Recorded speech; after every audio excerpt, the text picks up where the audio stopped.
La transition écologique en agriculture, c'est quelque chose de très, très sérieux et c'est quelque chose que personne ne prend au sérieux.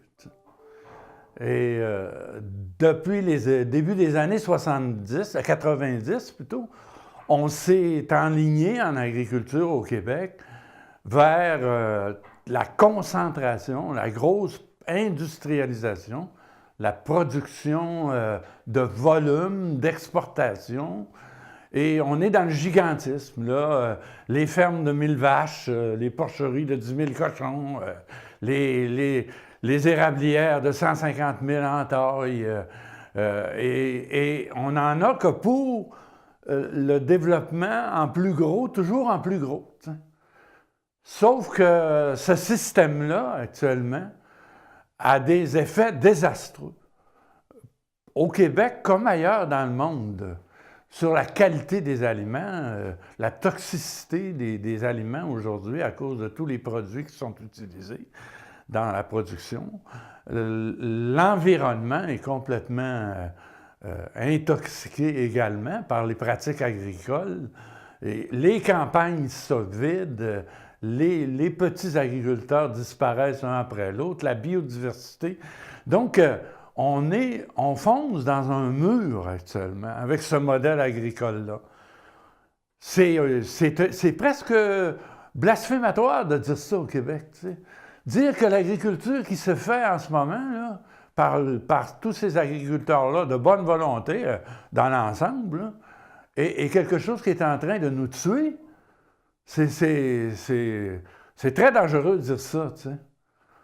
Pourtant, ce que j'accuse, moi, là, ce ne sont pas les individus un après l'autre, ce sont les institutions, ce sont les organisations, ce sont les techniques, les méthodes qu'on a fait adopter à tout ce monde-là et qui sont désastreux. Donc, on est devant l'urgence de faire une transition écologique vigoureuse, puis ça presse. C'est pas pour...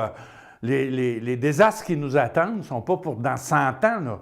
Sont pour dans 10 ans, sont pour dans 15 ans.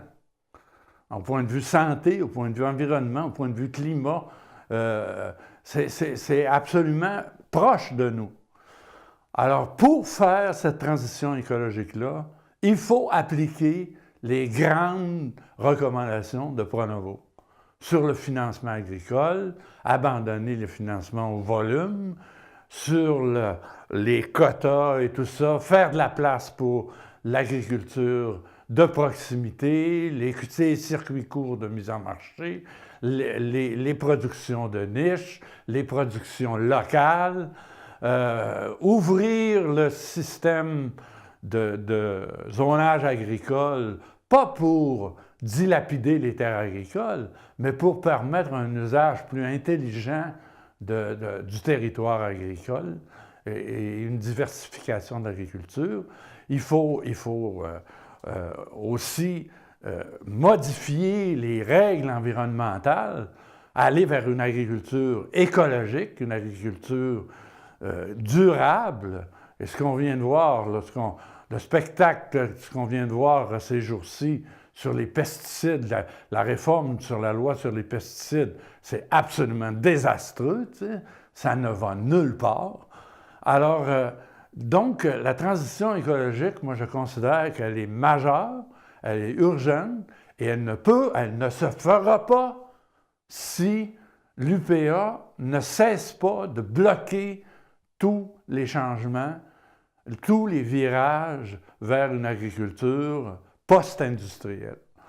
Alors, il faut absolument débloquer ce freinage qu'exerce continuellement l'UPA si on veut entreprendre, initier cette transition écologique-là, sur laquelle on est déjà très en retard par rapport à plusieurs pays européens, les pays nordiques, par rapport même à beaucoup d'États américains.